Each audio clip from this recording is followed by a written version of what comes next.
أعوذ بالله من الشيطان الرجيم.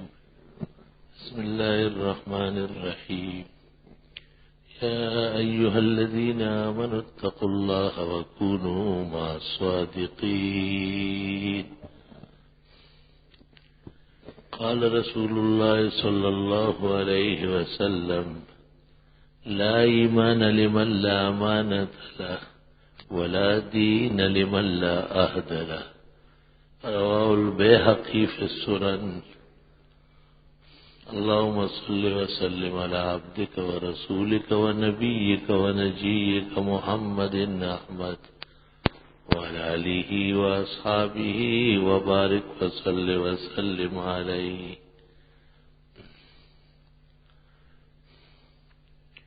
مختصر سی آیت سورۃ توبہ کی، جسے سورۃ برات بھی کہتے ہیں، اللہ تعالیٰ نے نازل فرمائی ہے، اور وہی میں نے تلاوت کی کیونکہ آج محرم سے متعلق گفتگو اسی سے متعلق ہوگی۔ محرم الحرام کا مہینہ اسلامی سال کا پہلا مہینہ ہے۔ اللہ کا شکر ہے کہ مسلمانوں میں یہ بیداری اور یہ فہم بڑھ رہا ہے، اور مختلف طریقوں سے وہ ایک دوسرے کو اسلامی سال اور اسلامی سال کے پہلے مہینے کی مبارکباد دیتے ہیں۔ مجھے بھی بہت سارے مسلمانوں نے موبائل پر مبارکباد بھیجی، شکر ہے۔ کبھی اس کے بیان کرنے میں پورے ملک میں تن و تنہا ہوتا تھا۔ جنہیں آپ اور ہم مرکز علم و ایمان سمجھتے ہیں، انہیں بھی یہ مسئلہ معلوم نہیں تھا۔ ایسا وقت بھی اس کراچی میں گزرا ہے۔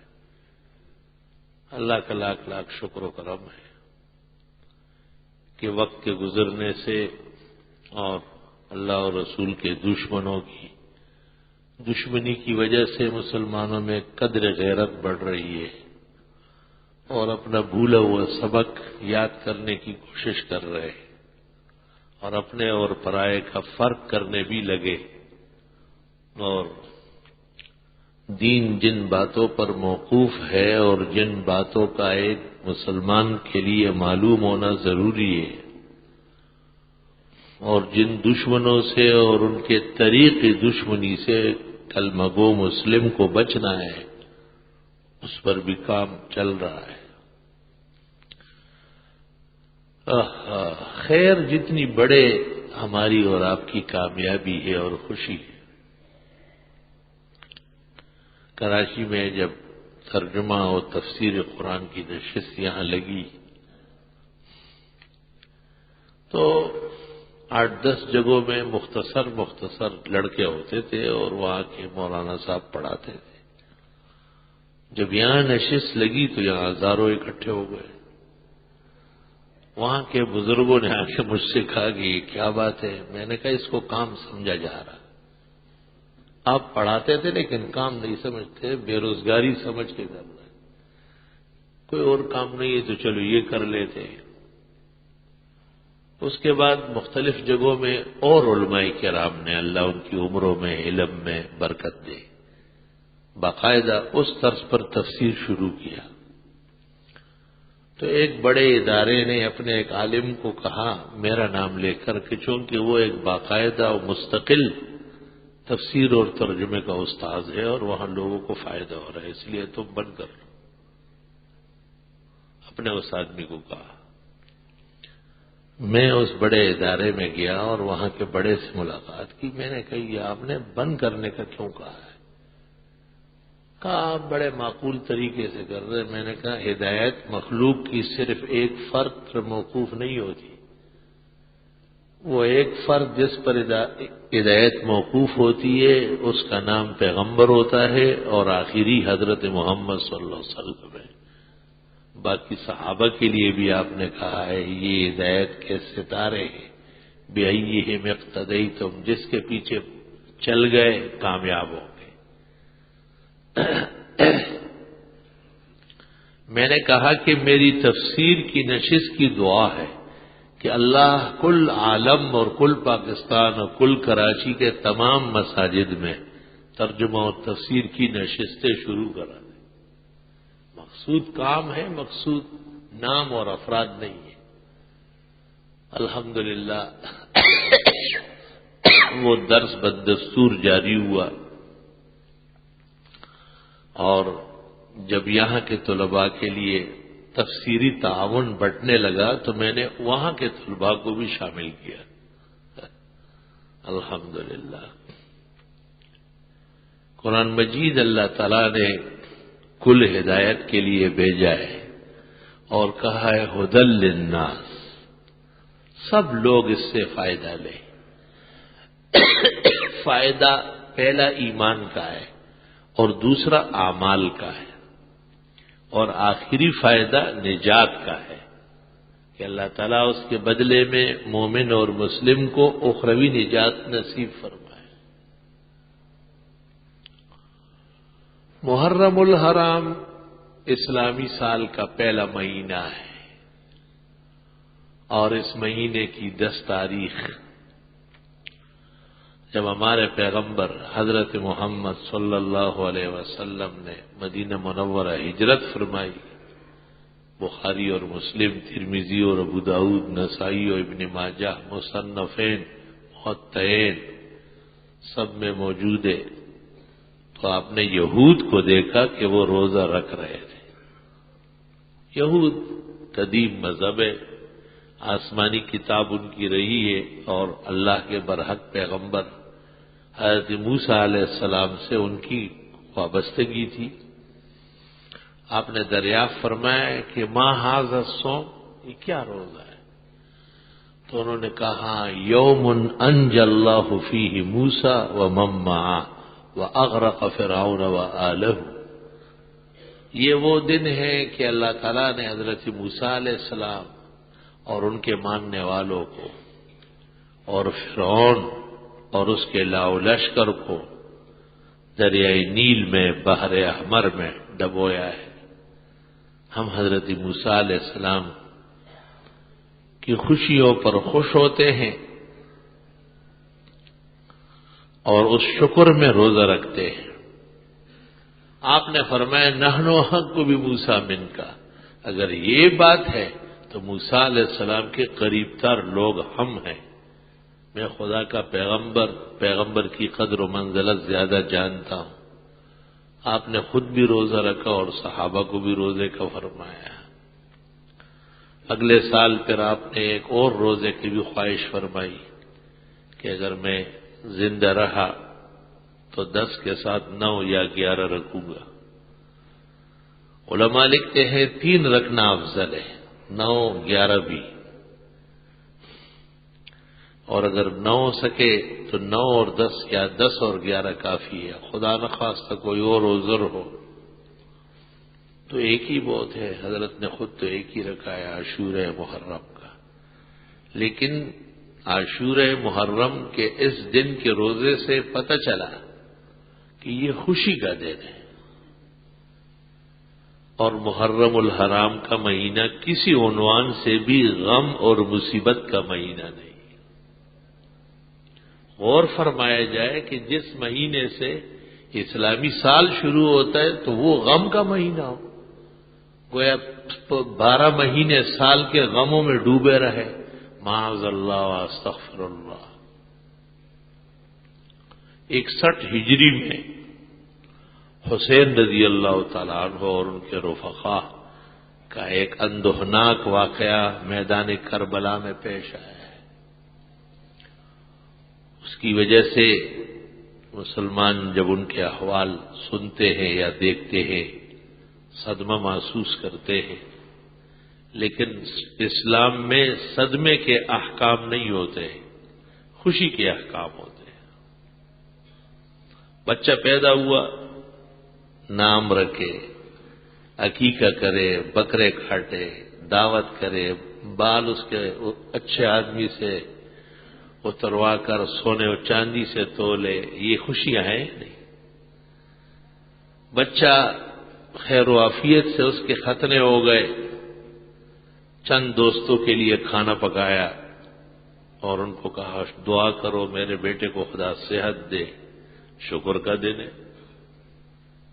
بڑا ہوا، شادی ہو گئی اور آپ نے دوستوں کے لیے ولیمے کا انتظام کیا، خوشی کا موقع ہے. لیکن غم کی کوئی سانحہ کی کوئی یادگار نہیں ہوتی. اس لیے علماء نے بزرگان دین کی یاد میں ان کی وفات کا دن جو مناتے ہیں تو اس پر پابندی لگانے کی کوشش کی ہے کہ اس کے احکام نہیں ہے.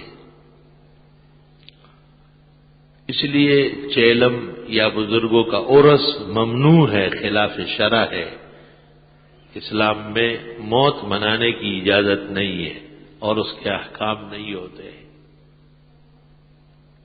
بخاری شریف میں ہے اور دیگر کتب معتبرہ میں کہ جس کے ہاں میت ہو جائے، پیغمبر نے کہا اصنعوا لآل جعفر طعاما، اور لوگوں سے کہا ان کے لیے کھانا پکا کے بھیجو.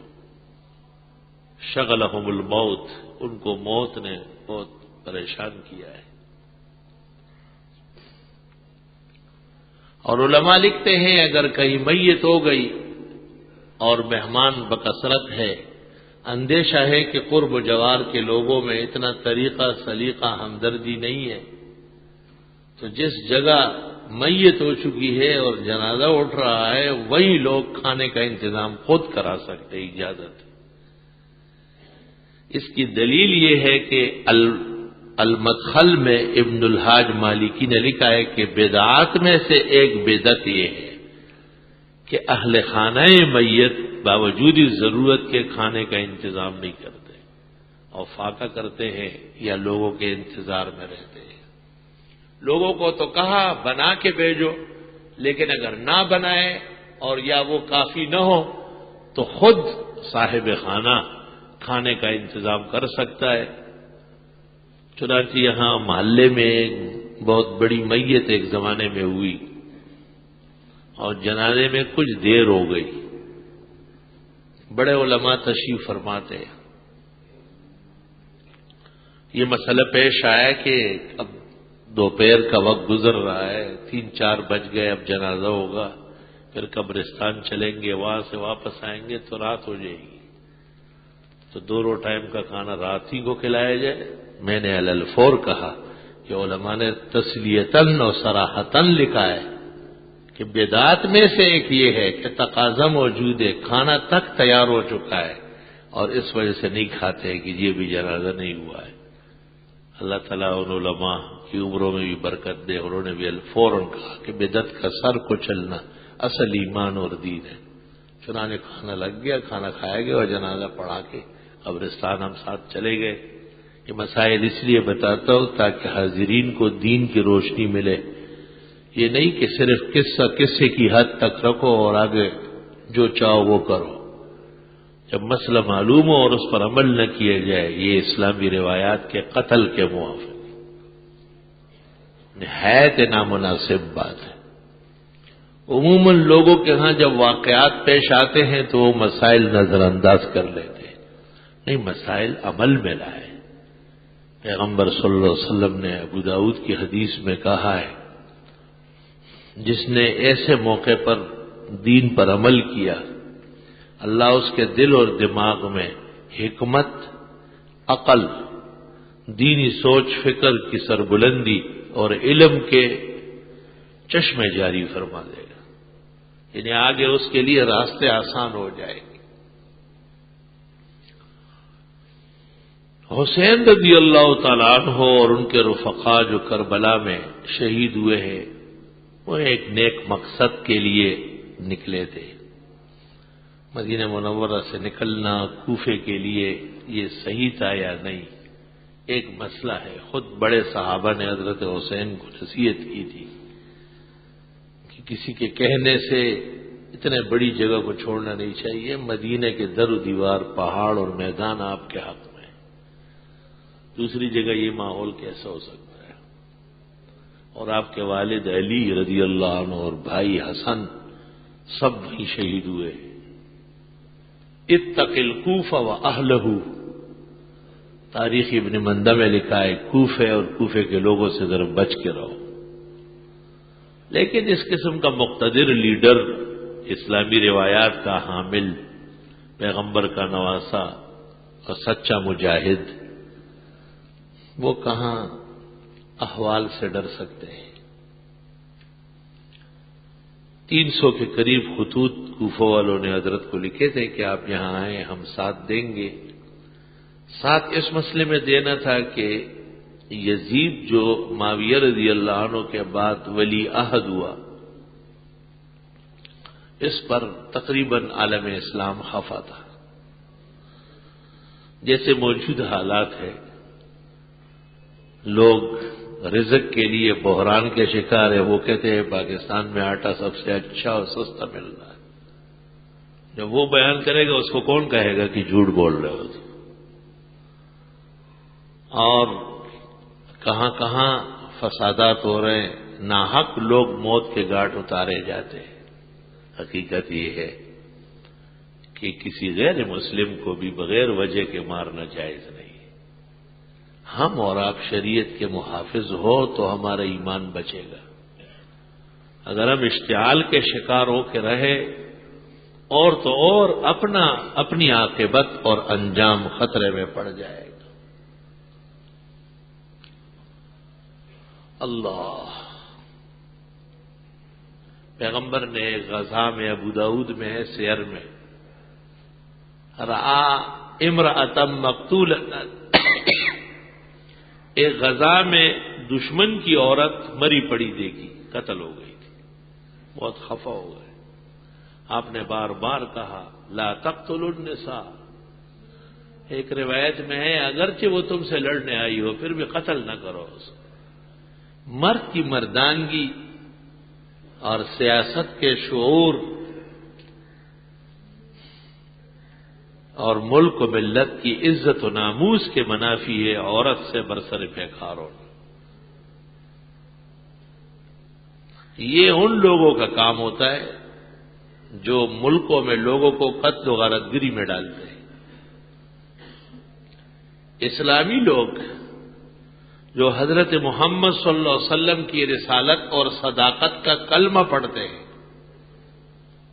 وہ آمدن کسی خاتون پر حملہ کرے اور اس کو موت کے گھاٹ اتارے، اسلام اجازت نہیں دے گا۔ اللہ، عورتیں اس کام کے لیے ہے ہی نہیں۔ ظلم ہے مغرب کا، جمہوریت کے نام پر بدترین بربریت ہے کہ مرد اور عورت کو برابر کیا جا رہا ہے۔ ان کو شہ دی جا رہی ہے کہ آپ بھی آگے بڑھیں۔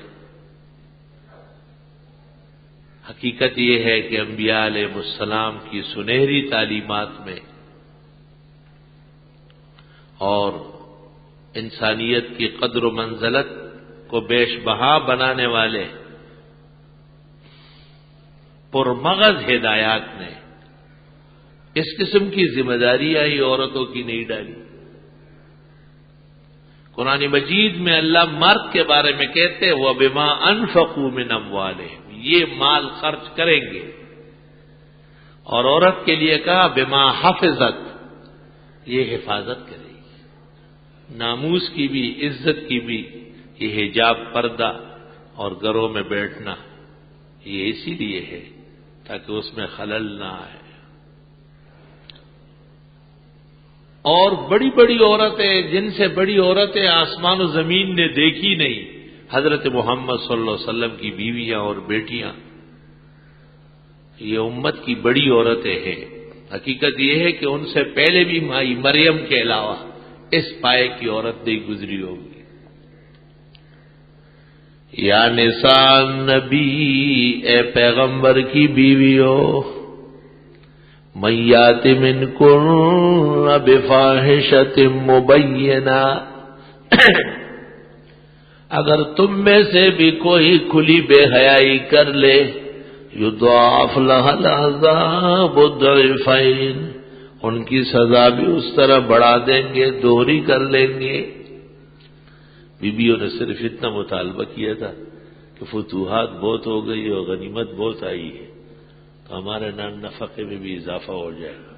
یہ اضافہ اس حیثیت سے مطالبہ کرنا جائز تھا کہ معاشرے کو رزق دینا، معاش صحیح کرنا سب کی ذمہ داری ہے، لیکن دوسری طرف پیغمبر صلی اللہ علیہ وسلم کے مقام اور منصب کی بے ادبی تھی۔ تنبیہ فرمائی کہ اس طرح نہیں، خاون سے گھر میں بیٹھ کر اپنی ضروریات کے مطالبے کو اتنا سخت کر دیا کہ یا مطالبے کی چیزیں لے لو اور نکل جاؤ نکاح سے، اور یا آخرت اللہ اور رسول پر صبر کرو، کچھ مت مانگو۔ اس پر ائمہ تفسیر کا اتفاق ہے کہ یہ جو کھلی بے حیائی فرمایا یہ صرف اس زبانی مطالبے کو کہا۔ ظاہر ہے اگر بیٹی ماں کو کہے کہ میری شادی جلدی کرائے ورنہ اچھا نہیں ہوگا، بیٹا باپ کو کہے کہ آپ کے مرنے کے بعد تو مجھے ملے گا ہی، تم مرنے سے پہلے ہی دے دو، کیوں مجھے موت کے انتظار میں بٹھائے رکھتے ہو؟ آپ کو سارا جہان کہے گا کہ یہ بے حیا ہے۔ اس طرح کوئی کہتا ہے؟ بیویوں نے صرف عام قاعدے کے مطابق مطالبہ کیا اور اللہ نے کہا بفاحشۃ مبینہ، یہ آداب اور منصب کے سراسر منافی ہے۔ مگر وہ ایسی نہیں تھی۔ وَمَن يَقْنُتْ مِنكُنَّ لِلَّهِ وَرَسُولِهِ وَتَعْمَلْ صَالِحًا نُؤْتِهَا أَجْرَهَا مَرَّتَيْنِ، تم میں سے جو تابعدار ہے اللہ اور رسول پر ایمان رکھتی ہے، اس کے مطابق عمل کرتی ہے، ان کا اجر دوہرا ہوگا۔ وَأَعْتَدْنَا لَهَا رِزْقًا كَرِيمًا، اور ان کے لیے رزق تیار کی ہے بہت عزت کی۔ اب دوبارہ خطاب سنو ذرا۔ یا نساء النبی، اے پیغمبر کی بیویوں، لستن کاحد من النساء، تم دنیا کی اور عورتوں کی طرح نہیں ہو۔ اللہ، آپ کی شان بہت اونچی ہے، اس طرح بات بھی نہ کرے، آواز بھی نہ نکالے جس سے دل کے مریضوں کو موقع مل جائے اور طمع امید باندھے۔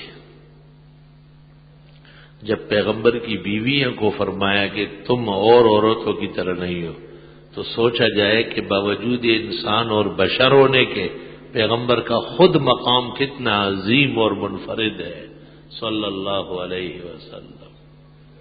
وَإِن تَفُقِ الْأَنَامَ وَأَنْتَ مِنْهُمْ، ایک شاعر کہتا ہے وَإِن تَفُقِ الْأَنَامَ وَأَنْتَ مِنْهُمْ فَإِنَّ الْمِسْكَ بَعْضُ دَمِ الْغَزَالِ، آپ جب کہ سارے جہان سے بلند و بالا ہے، حالانکہ آپ بھی ایک انسان ہیں، یہ کیسے ہوگا؟ فرمایا مشک ہرنی کے جسم کے خون کا حصہ ہے، لیکن وہ خون نہیں ہے، خون پلیت ہے اور مشک پاک ہے۔ وَإِن تَفُقِ الْأَنَامَ وَأَنْتَ مِنْهُمْ فَإِنَّ الْمِسْكَ بَعْضُ دَمِ الْغَزَالِ، مُحَمَّدٌ بَشَرٌ لَيْسَ كَالْبَشَرِ، حضرت صلی اللہ علیہ وسلم بشر ہیں مگر اور لوگوں کی طرح نہیں۔ یاقوت حجر لیس کالحجر، یاقوت بھی ایک پتھر ہے مگر عام پتھروں کی طرح نہیں۔ قل انما انا بشر مثلکم یوحی الی، یہ وہی جو آ رہی ہے بشر کو، یہی تو امتیاز دینے والی ہے۔ انما الہکم الہ واحد، پیغمبر کی بشریت پہلے بیان ہوئی اور پیغمبر کے ذریعے توحید کا اعلان بعد میں ہوا۔ اشارہ ہے کہ نبی کی بشریت میں شک کرنے والے یا نبی کو بشر نہ ماننے والوں کی توحید اور کلمہ بھی معتبر نہیں۔ قل انما انا بشر مثلکم، آپ فرمائیے بے شک میں بشر تو تمہارے جیسے ہوں۔ مولانا روم بھی فرماتے ہیں گر بصورت آدمی انسان بدے، گر بصورت آدمی انسان بدے، احمد بو جہل ہم یکساں بدے۔ صرف ظاہری صورت کافی نہیں ہے، بلکہ کمالات، وصف، جاہ و جلال و جمال جو اللہ نے حضرت کو عطا فرمایا، صحیح بات یہ ہے کہ کوئی نبی اور رسول بھی آپ کا ہمسر نہیں ہے۔ فَمَبْلَغُ الْعِلْمِ فِيهِ أَنَّهُ بَشَرٌ، انتہائی تحقیق کے بعد یہ کہنا پڑتا ہے کہ حضرت بشر ہی ہیں۔ فَمَبْلَغُ الْعِلْمِ فِيهِ أَنَّهُ بَشَرٌ وَأَنَّهُ خَيْرُ خَلْقِ اللَّهِ كُلِّهِمْ، وہ بشر ہیں، حد یہی ہے میرے علم و فہم کی، سب سے مخلوقات میں افضل عظیم القدر بھی۔ اللہم صلی وسلم علیہ۔ جناب رسول اللہ صلی اللہ علیہ وسلم کی ہر ادا نرالی ہے۔ آپ قیامت تک کے لیے جن اور انس کے پیغمبر ہیں، اور فرش سے عرش تک ہی آپ کا مقام اور مرتبت ہے۔ فرش والے تیری عظمت کو کیا جانے،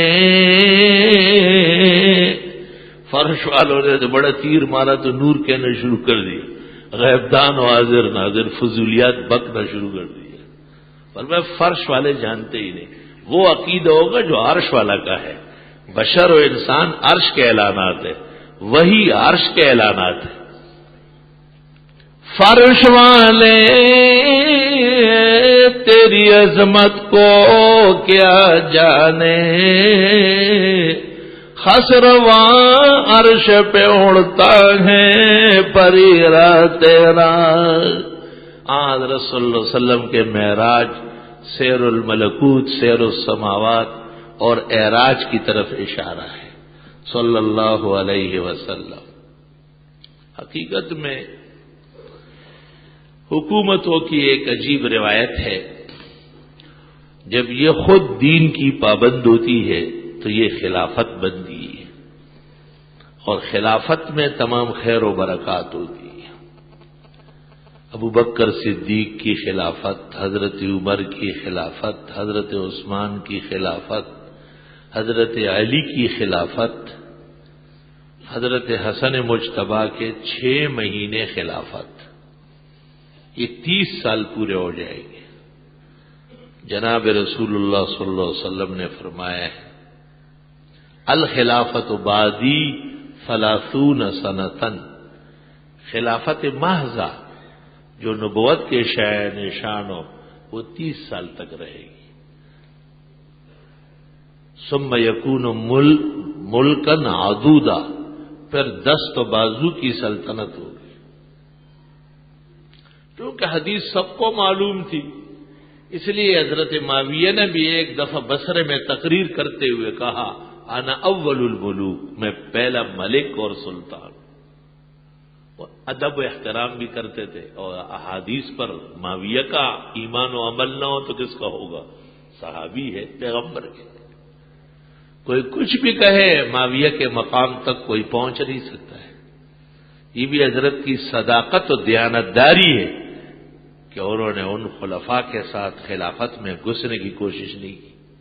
کانا اول الملوک، سیر میں، کتاب السیر میں صراحت موجود ہے، تمام مورخین نے اس کی تصدیق کی کہ آپ نے فرمایا میں پہلا ملک ہوں، بادشاہ ہوں۔ لیکن اس زمانے کے ملک اور بادشاہ، یہ جو ہمارے زمانے کے ملک اور بادشاہ امریکہ کے تاروں سے ناچتے اور گاتے ہیں، ایسے نہیں ہوتے تھے۔ اللہ اس کی مثال ایسی ہے جیسے ایک عالم ہے باقاعدہ، سب جانتے ہیں کہ پورا عالم دین جانتے ہیں اور جب چاہے ہم ان سے پوچھ سکتے ہیں۔ دوسرا ایک شخص ہے جو طالب علم ہے، سب کو پتا ہے کہ اس کو کچھ وقت تکمیل کا باقی ہے، وہ اس مقام کا تو نہیں ہے لیکن خود طالب کی فضیلتیں کچھ کم ہے کیا؟ چنانچہ قرآن کریم میں ہے وَجَعَلَكُم مُلُوكًا، خدا کے احسانات میں سے یہ بھی ہے کہ تمہیں ملک اور سلطان و بادشاہ بنایا، وَآتَاكُم مَّا لَمْ يُؤْتِ أَحَدًا مِّنَ الْعَالَمِينَ، اور اس سلطنت و بادشاہت کے ساتھ تمہیں وہ کچھ عطا فرمایا ہے جو کسی اور کو کائنات میں نہیں دی۔ اس آیت سے معاویہ جیسے بادشاہ، سلطان اور ملک کی بھی فضیلت پہلے ہی معلوم ہو رہی، کیونکہ آیت کے نزول کے بعد اس امت کا پہلا ملک، سلطان، بادشاہ حضرت معاویہ رضی اللہ تعالیٰ عنہ۔ آدھی بات سے ایمان نہیں بنے گا کہ آپ نے اتنا سن لیا کہ مولانا نے بھی آج جمعے میں کہہ دیا کہ ہم معاویہ خلیفہ نہیں ہے، وہ ملک ہے۔ آگے نہیں سن رہے کہ قرآن کی آیت ان کی تائید میں پڑی کہ اللہ فرماتے میرے احسانات میں سے تم میں نیک عدل والے بادشاہ پیدا کرنے ہیں، وَجَعَلَكُم مُلُوكًا، یہ تم میں سے جو بہترین سلطان و بادشاہ بنے یہ بھی میرے احسان مان لو، وَآتَاكُم مَّا لَمْ يُؤْتِ أَحَدًا مِّنَ الْعَالَمِينَ، وہ نعمتیں اور خوشیاں تمہیں عطا کی کہ کائنات کی کسی اور فرد کو نہیں ملی۔ آیت سے اسلامی سلطنت، اسلامی ملوکیت، اسلامی بادشاہت کی فضیلت معلوم ہوتی ہے، البتہ اس کا درجہ خلافت کے بعد ہے۔ درجاتم بعضها فوق بعض، اللہ قرآن میں فرماتے درجے تو ہیں، بعض کے اونچے ہیں بہت زیادہ، تلک الرسل فضلنا بعضهم علی بعض، پیغمبروں میں بھی درجات ہیں، سب سے اعلیٰ مرسل ہے، پھر رسول ہے، پھر انبیاء ہے، اور سب سے اعلیٰ و اولا ہمارا نبی جناب نبی کریم صلی اللہ علیہ وسلم کا مقام اور مرتبہ سب سے نرالا ہے صلی اللہ علیہ وسلم۔ حضرت معاویہ رضی اللہ تعالی عنہ اسلامی عدل اور انصاف کے علم بردار ہیں۔ ایک تو معاویہ کے متعلق مورخین نے یہ عجیب بات لکھی کہ وہ حلیم بڑے تھے، بے انتہا بردبار، سلیم و طبع،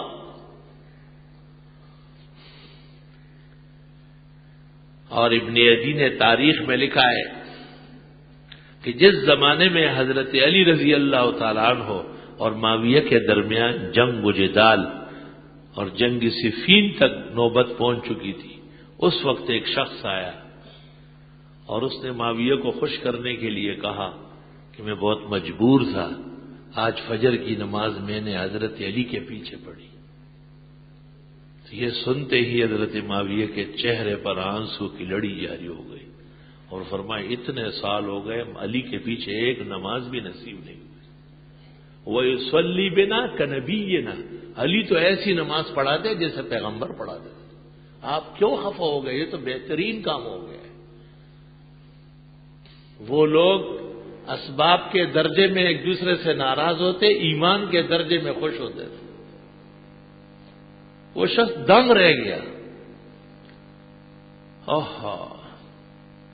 اور حضرت حسن اور حسین ملنے آئے ایک موقع پر،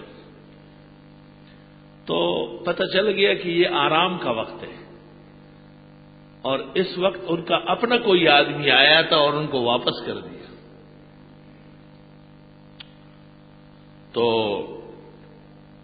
جب پتہ چل گیا تو سیکرٹری کو کہا کہ ان کو کیوں واپس کیا؟ ان کو جانتے نہیں کہ پیغمبر کے نواسے، ان کے لیے بھی وقت ہوتا ہے کیا؟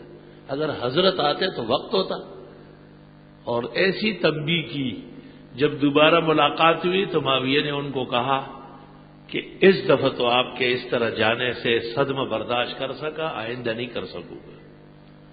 جب میرے پاس آنے لگو تو کسی بواب اور دربان سے اجازت کی ضرورت نہیں ہوگی، سیدھے اندر آئیں گے، اور اگر میں سو رہا ہوں تو یہاں سے پکڑ کے اٹھا لیں، کیونکہ میں تو آپ کے خاندان کا خادم ہوں۔ سیاسی اختلافات کی وجہ سے غلط بیانیاں کرنا اور یہود کو خوش کرنا شیطان کو یہ کذابین کی نشانی ہے۔ اللہ، خود معاویہ کتنے عادل تھے، ان کے انصاف کا حال دیکھیں۔ بادشاہ روم سے ان کا معاہدہ تھا اور عہد طے ہو گیا تھا کہ اتنے سال تک نہ آپ حملہ کریں گے اور نہ ہم کریں گے۔ جب معاہدہ پورا ہو جائے گا تو فیصلہ کریں گے کہ معاہدہ بڑھائے یا توڑے۔ یہ معاہدہ ہو گیا۔ معاہدے کے درمیان میں حضرت معاویہ اور ان کے لشکریوں نے محسوس کیا کہ بادشاہ روم اپنے عہد پر قائم نہیں ہے، لیکن صحابہ نے معاویہ کو کہا کہ کھل کر مخالفت نہیں کی ہے، قرآن مجید میں یہاں تک کہ وہ کھل کر مخالفت کریں، آپ اقدامات نہیں کریں گے، اور رک گئے۔ ٹھیک، جس وقت معاہدہ پورا ہوا تو معاویہ نے فوج کو آرڈر دے دی کہ بس اب تو وہ بھی آزاد ہے اور ہم بھی آزاد ہیں، اور حملہ کر دیا ان پر، اور روم شہر کے شہر فتح ہوتے گئے۔ اور مورخین لکھتے ہیں صرف 2 ساعات باقی تھے روم کے دارالخلافہ پکڑنے کے لیے۔ سخت گرمی کا موسم ہے، تپش پڑ رہی ہے، اور صحرائے معاویہ کی فوجیں چل رہی ہے اور معاویہ آگے آگے قیادت کر رہے ہیں، اور ایک آواز دور سے آ رہی ہے، وفاء لا غدر فی الاسلام، عہد پورا کرنا ہوگا، خیانت کرنے کی اجازت نہیں ہے۔ حضرت معاویہ کو بعض لوگوں نے اطلاع دی کہ پیچھے سے ایک آواز آ رہی ہے، گھوڑا سوار آ رہا ہے۔ معاویہ نے کمانڈر ان چیف کو کہا کہ رک جا، لشکر روکو۔ چند لمحے گزرے، تیز رفتار گھوڑے پر ایک شخص آیا۔ جب گھوڑے سے اترا تو اس نے اپنا منہ کھولا،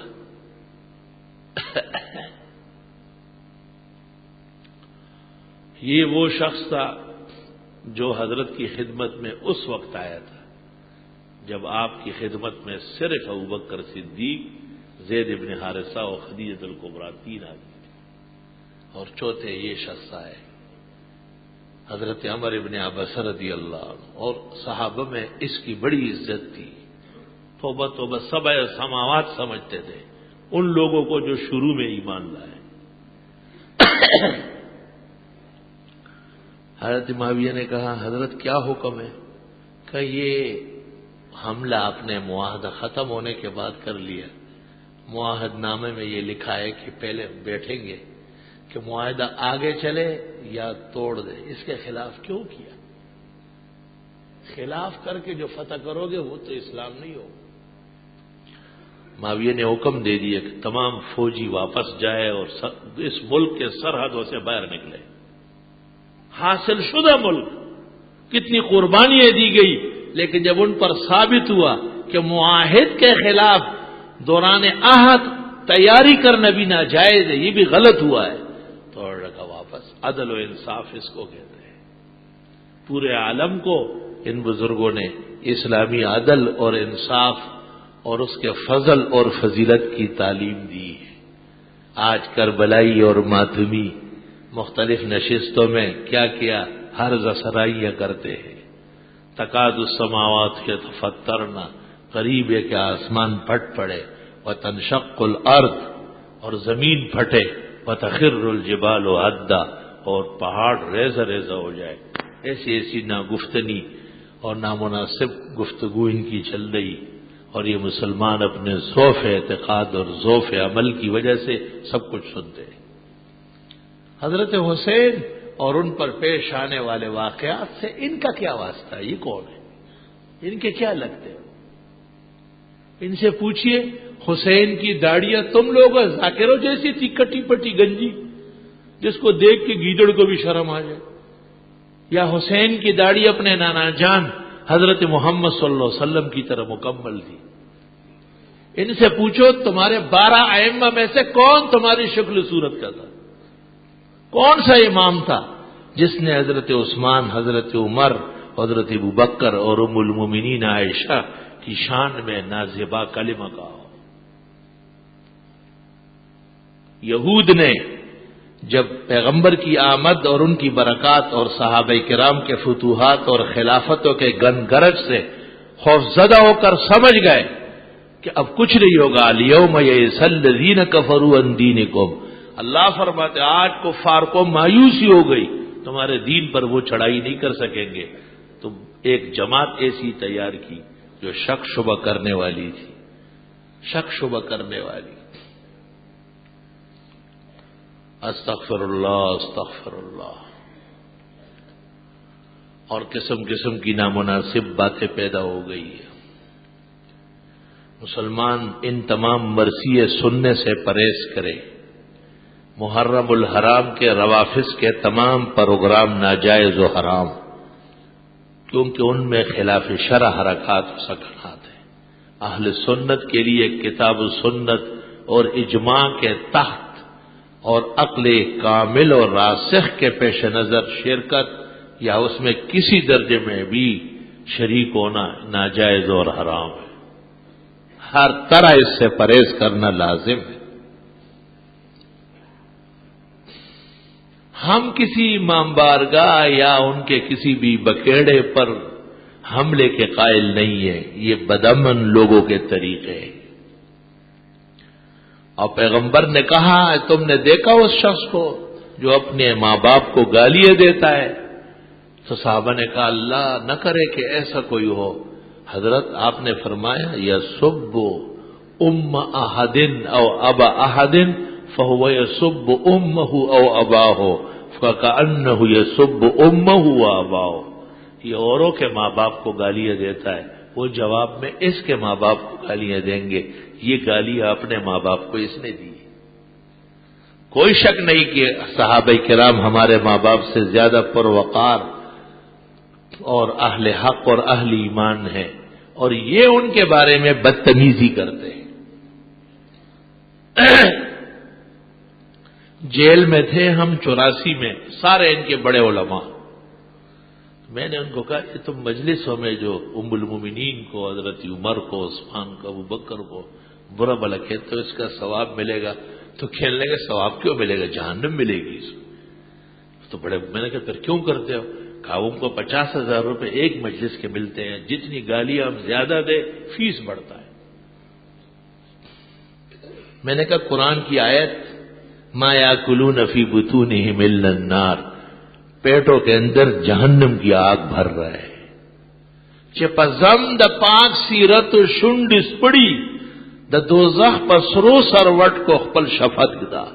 رحمان بابا علیہ رحمت فرماتے جو بزرگان دین کی مذمت کرتا ہے وہ حقیقت میں اپنے پیارے ہونٹ جہنم کے انگارے پر رکھنے کی کوشش کرتا ہے۔ چپزم د پاک سیرت شنڈس پڑی د دوزخ پر سرو سروٹ کو خپل شفت گدا۔ بہرحال اللہ تعالی ہدایت کے فیصلے فرمائے اور بڑے بڑے کفار کو اللہ نے ہدایت و ایمان نصیب فرمایا، ان کے خزانوں میں کوئی کمی نہیں۔ مسلمان غیروں کی مشابہت سے بچے۔ محرم الحرام میں کالے کپڑے پہننا، یہاں تک کالی پگڑیاں اور کالے جبے اور کالی صدریاں اور واسکٹ، اس میں بھی احتیاط فرمائے۔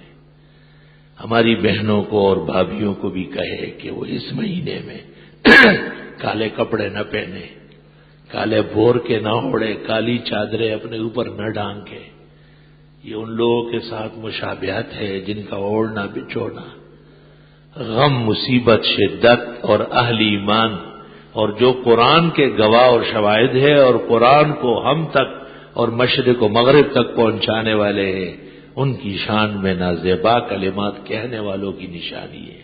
اس سے بچنا بہت ضروری ہے۔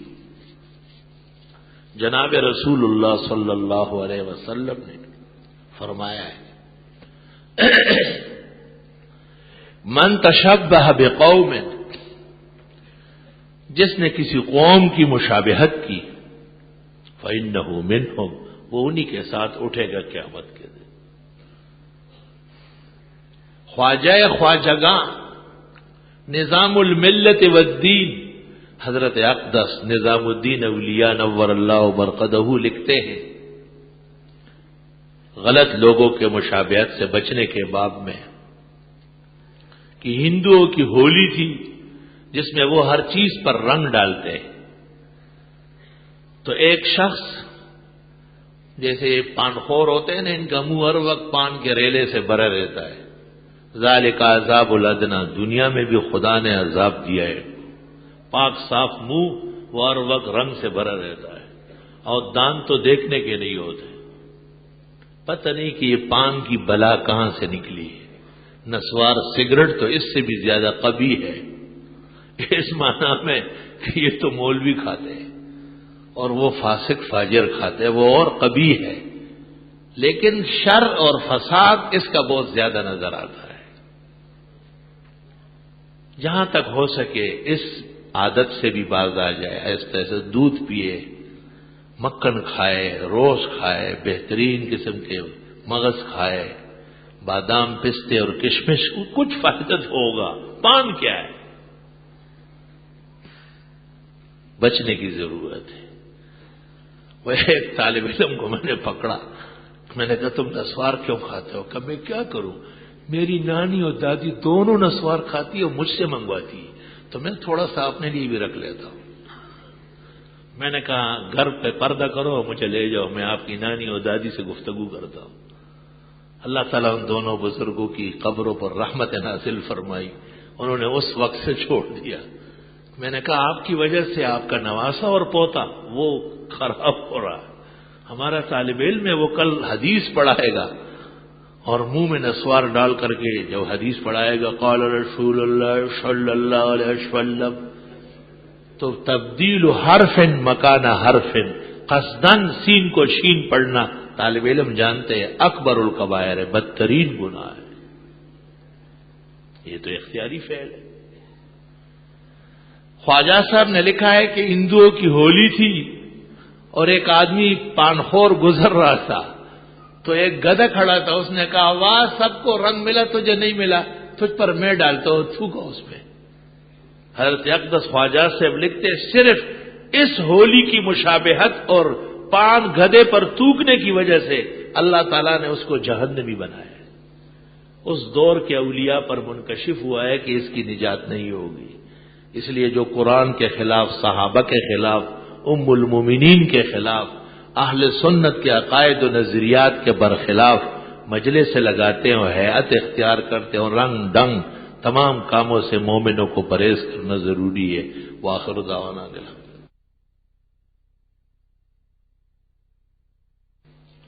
حمدا لک یا مولانا حمد الحامدین وشکرا لک شکر الشاکرین ونصلی ونسلم علی رسولک ونبیک نبی الرحمہ ومہداتا للعالمین وعلی آلہ واصحابہ اجمعین ومن بہدیہم اقتدى وبآثارہم اہتدى من هذه الامہ الى یوم الدین۔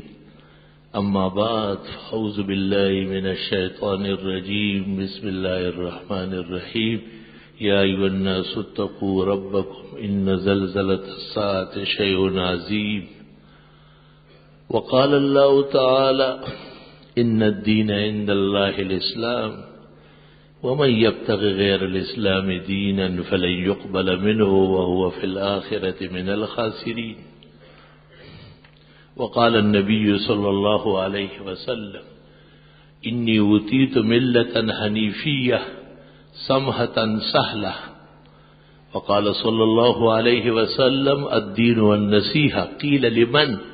قال لله ولرسوله ولأئمة المسلمين، وفي رواية السننين ولعامة المسلمين۔ وقال صلى الله عليه وسلم من أنكر منكم منكرا فليغيره بيده فإن لم يستطع فبلسانه فإن لم يستطع فبقلبه وذلك أضعف الإيمان۔ وفي رواية ليس وراء ذلك حبة خردل من الإيمان۔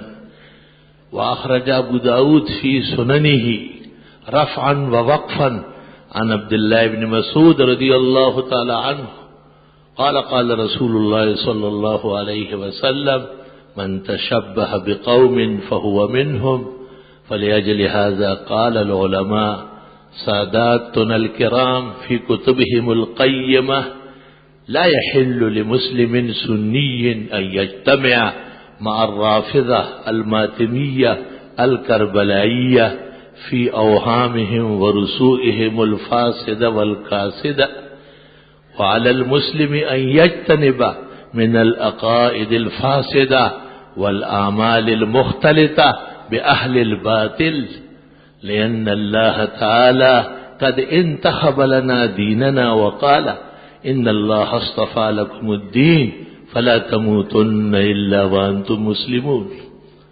وأخرج الشيخان الجليلان في صحيحيهما أن النبي صلى الله عليه وسلم لما هاجر من مكة إلى المدينة المنورة فرأى اليهود يصومون فقال ما هذا الصوم؟ قالوا هذا يوم أنجى الله فيه موسى ومن معه وأغرق فرعون وآله. فقال صلى الله عليه وسلم نحن أحق بموسى منكم، وصام وأمر أمه بالصوم وتمنى لو عشت إلى السنة الآتية لأصوم صومين. قال علماء أهل السنة ينبغي أن يصام 9 من المحرم مع 10 أو 11 مع 10، ولو صام 3 أيام فهذه في كل سنة وكل شهر سنة مطلوبة كما هي معروفة في مقامه. بارك الله لنا ولكم في القرآن العظيم ونفعنا وإياكم بالآيات والذكر الحكيم، إنه تعالى جواد قديم كريم ملك بر ورب رؤوف رحيم. الحمد لله جل وعلا، وصلى الله وسلم على رسوله المصطفى ونبيه المجتبى وأمينه على وحي السماء وعلى آله النجبى وأصحابه الأتقياء أفضل الخلائق بعد الأنبياء ومن بهديهم اقتدى وبآثارهم اقتفى من المفسرين والمحدثين والفقهاء إلى يوم الجزاء. أما بعد، فقد قال النبي صلى الله عليه وسلم لو كنت متخذا غير ربي خليلا لاتخذت أبا بكر خليلا ولكن خلة الإسلام أفضل. رواه البخاري. وقال صلى الله عليه وسلم لو كان بعدي نبي لكان عمر. رواه أحمد في مسنده، واتفق المحدثون على صحة أسانيده. وقال النبي صلى الله عليه وسلم عثمان استحيت منك ملائكة الرحمن. رواه أهل السنن. وقال صلى الله عليه وسلم لعلي أنت مني بمنزلة هارون من موسى إلا أنه لا نبي بعدي. رواه الخمسة. وقال صلى الله عليه وسلم أصحابي كالنجوم بأيهم اقتديتم اهتديتم.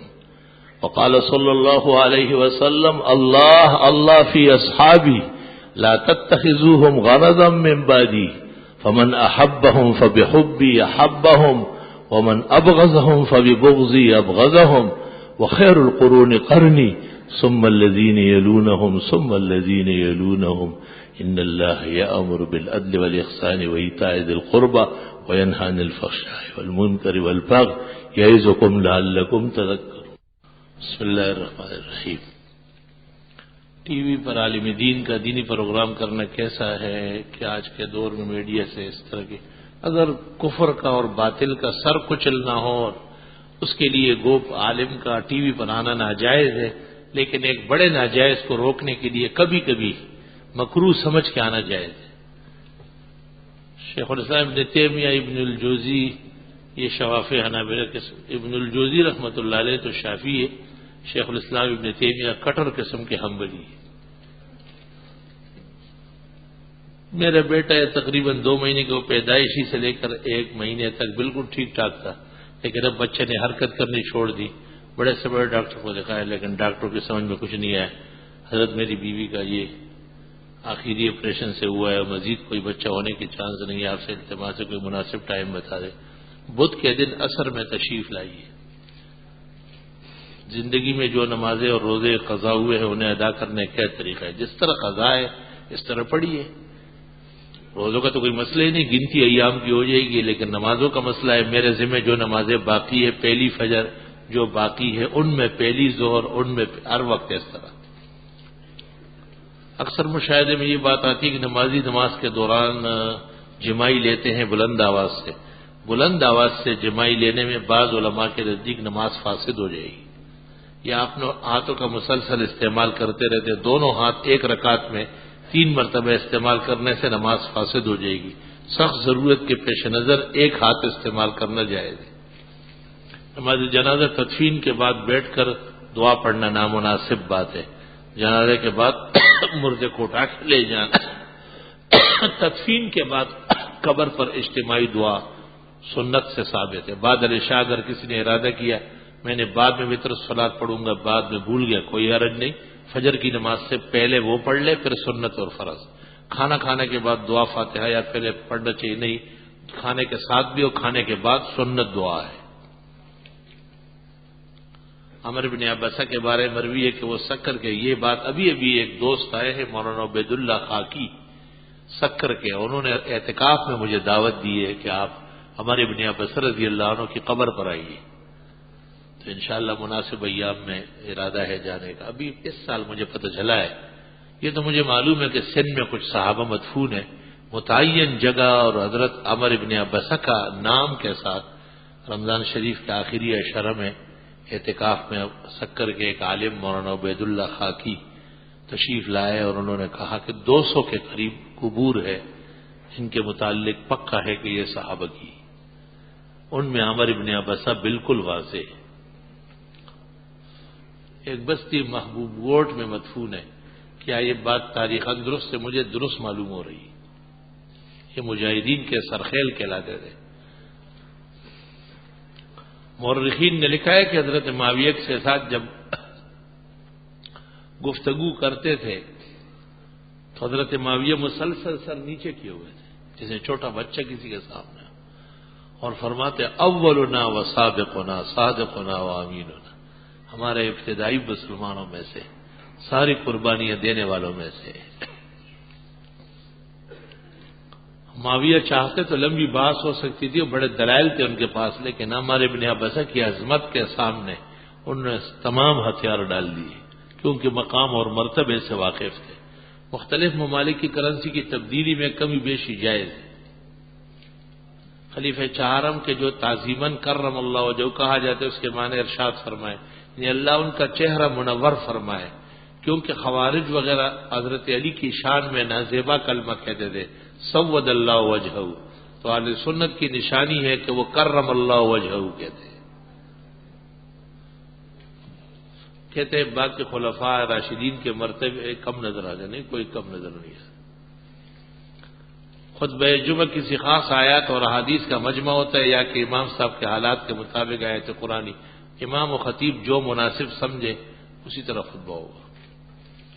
یہ جو روافظ کی عبادت گاہیں ہیں ان میں لفظ امام بارگاہ بھی لکھا، یہ امام باڑہ ہی ہوتا تھا، یہ چند سالوں سے ہمارے ہی لوگوں نے ان کو ٹریننگ دی ہے، ان کی تمام کتابوں میں امام باڑہ لکھا ہوا ہے، بھینسوں کا باڑہ اور بکریوں کا باڑہ اور ان کا باڑہ، یعنی ہمارے لوگوں نے ان گوالوں کو باہر نکالا ہے۔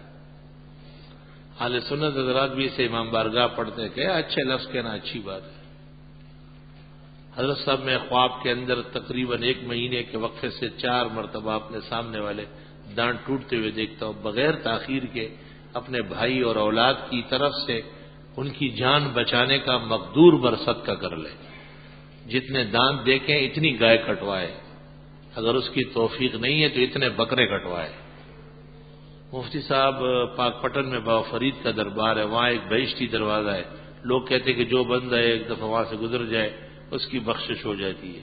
حضرت اقدس خواجہ خواجگاں خواجہ کلاں فرید الملت والدین مسعود گنج شکر اجودنی رحمت اللہ علیہ کے مقام اور مرتبت کو مسلم آئے اہل علم کیا، اور حضرت اپنے وقت میں توحید و سنت کا بہتا ہوا چشمہ تھا، اب مزار والے اور دربار والے تو آپ جانتے ہیں ایسے ہی ننگے ہوتے ہیں، بے حیا و بے شرم. انہوں نے وہاں کیا بنایا، کیا کر رہے ہیں، اس سے حضرت والا کا کیا تعلق ہے؟ حضرت اقدس خواجہ فرید الدین گنج شکر رحمت اللہ علیہ تو خواجہ نظام الدین کے استاد اور شیخ ہیں. کیا پاک لوگ تھے اور کیا پلید لوگ وہاں قبروں پر مسلط ہو گئے. خدا تعالیٰ ان سے بزرگوں کی قبروں کو نجات دے. حضرت اقدس السلام علیکم، کیا 10 محرم کو اچھا کھانا بنانا ثابت ہے؟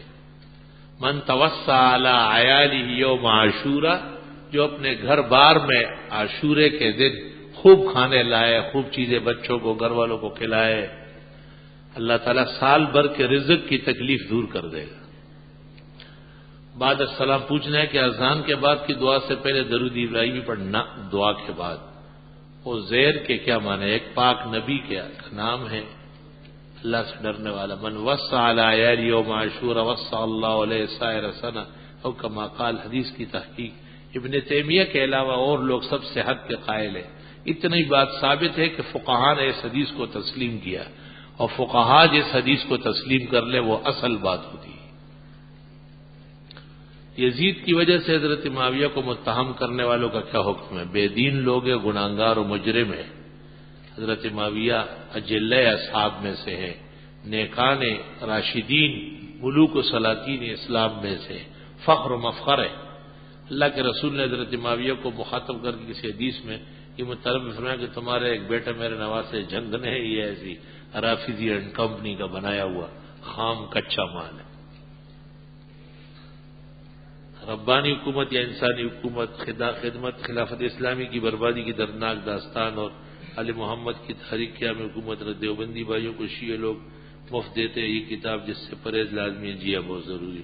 ڈاکٹر ذاکر نائک کے پروگرام بھی سنتے تمام بھائی احتیاط. ڈاکٹر ذاکر نائک پرلے درجے کا زندیق اور ملحد ہے. وہ امریکن اور برطانوی یہود و نصارہ کا زرخرید غلام ہے. ایک آدمی ملازم ہے، 10,000 تنخواہ لیتے ہیں، وہ خود ڈیوٹی نہیں دیتے، البتہ اس کے بجائے دوسرا شخص ڈیوٹی دیتا ہے. بعد میں 10,000 آپس میں بانٹ کر 5,000 مزدور کو 5,000 مالک. اگر اتھارٹی کی طرف سے قائم مقام سے کام کرانے کی اجازت ہے تو کوئی حرج نہیں. جھینگے کی حرمت کس ماخذ سے ہے؟ کیونکہ وہ مچھلی نہیں ہے، اور حنفی فقہ میں سوائے مچھلی کے دریائی جانور کوئی اور حلال نہیں ہے. کیا محققین نے اس کی وجہ بیان فرمائی ہے؟ فقی الہند اور ولی الہند، استاذ و اساتذہ دیوبند حضرت مولانا رشید احمد گنگوئی رحمت اللہ علیہ فتاوی رشیدیہ میں لکھتے ہیں جھینگا غیر ماہی یعنی مچھلی نہیں، حشرات الارض میں سے یعنی کیڑے مکوڑوں میں سے، اور اس کا کھانا ناجائز اور حرام ہے. مکروہ نہیں لکھا، حرام لکھا ہے حضرت. کیا قرآن کریم میں اس کا کوئی اشارہ موجود ہے؟ قرآن مجید میں یہ اشارہ ہے کہ حلال کھاؤ حرام نہ کھاؤ. اب کل تم آؤ گے کہ جی کتے کا پخانہ میں نے کھانا ہے، پھر کہو گے جی آیت ہے تو کتے کے پخانے کو میں آیت میں دکھاؤں گا کیا؟ شرم نہیں آتی تمہیں؟ گزارش ہے کہ ایک حدیث کی تصدیق کرے. ایک بار نبی اکرم صلی اللہ علیہ وسلم جنگ کے بعد مال غنیمت تقسیم کر رہے تھے. آپ نے ہر ایک کو اس کی ضرورت کے مطابق مال دیا. اتنے میں ایک شخص نے کہا کہ اے نبی اللہ کا خوف کرے اور انصاف کرے. اس بات پر حضرت عمر یا خالد بن ولید نے آپ سے اس شخص کا سر قلم کرنے کی اجازت چاہی، مگر آپ نے منع فرمایا اور کہا کہ اس شخص کو پہچان لو، اس کی نسل تا قیامت ہوگی. جو عمل میں اتنے زیادہ ہوں گے کہ تم کو ان پر رشک ہوگا، مگر ان کے پاس کمی ہوگی تو صرف عشق نبی کی. روایت بالکل درست اور صحیح ہے کہ آخری لفظ جو ہے نا صرف عشق نبی، یہ بریلویوں نے ڈالا ہے، اور باقی حدیث بخاری شریف کی ہے اور اسی طرح ہے. آپ نے فرمایا اس کی نسل سے تخرج من ذئذ ھذا، اس کی بد نسل سے ایسے گندے لوگ آئیں گے جو ہمیشہ میری سنت اور خدا کی وحدانیت کے خلاف باتیں کریں گے. اس حدیث سے بریلویوں کا ناپاک وجود معلوم ہوتا ہے، کیونکہ اہل سنت سے منحرف بدعتی و مشرک جماعت اس جیسی کوئی اور نہیں ہے. حدیث بالکل صحیح اور درست ہے.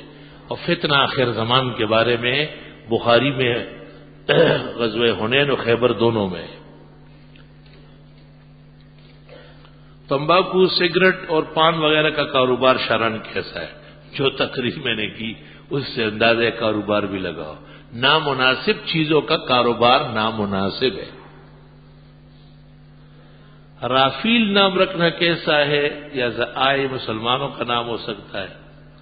رافیل نام یہود کا ہے لیکن اس کا معنی غلط نہیں ہے. شترباک کو کہتے ہیں. امام مہدی سے پہلے اب اسلام میں کوئی خلیفہ نہیں آئے گا، بہت خلفاء آئیں گے. کیا کسی کی غیبت پڑھنا گناہ ہے؟ ہاں نہ پڑھے.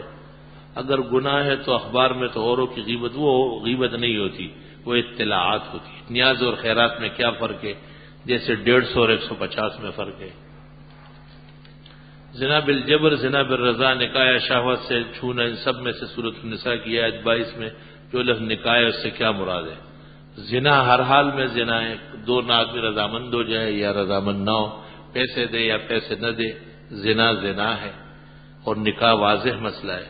اصل سوال کہ ایک سسر نے اپنی بہو کو شہوت سے چھو لیا تو کیا وہ عورت اپنے شوہر پر ہمیشہ کے لیے نہیں؟ سسر گناہگار ہے اور مجرم ہے اور اس کو قریب لانا اور اس گھر میں رکھنا حرام ناجائز ہے. باقی بہو خاون پر حرام نہیں ہے. محمد عبداللہ کی حالات ٹھیک نہیں ہے، وہ اسپتال میں ہے، اللہ اسے زندگی اور صحت دے. موجودہ حالات میں اپنے اور گھر والوں کی حفاظت کے لیے کوئی وظیفہ، آیت الکرسی کی کثرت، فاللہ خیر حافظ و ارحم الراحمین کی کثرت، یا حافظ یا ناصر یا معین کی کثرت.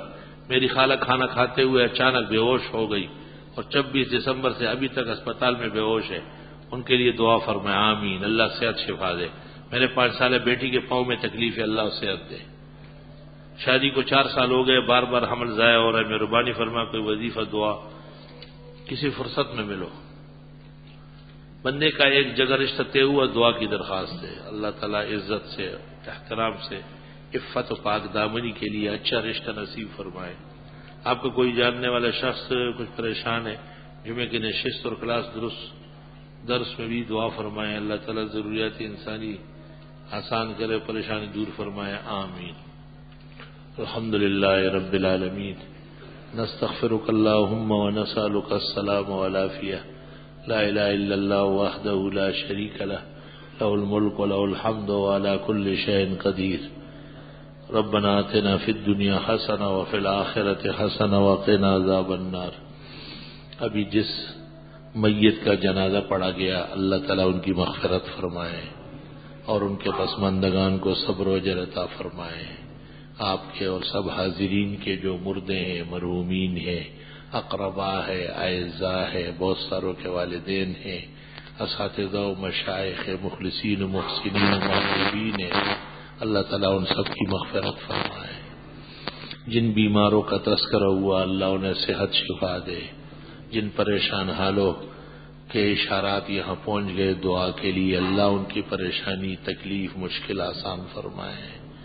جو رزق کے گٹھن میں ہیں اللہ خزائن رزق متوجہ فرمائے. جو زندگی کے اطراف اور اکناف میں پریشان ہیں اللہ ان کی زندگی پرسکون و پر عزت بنائے.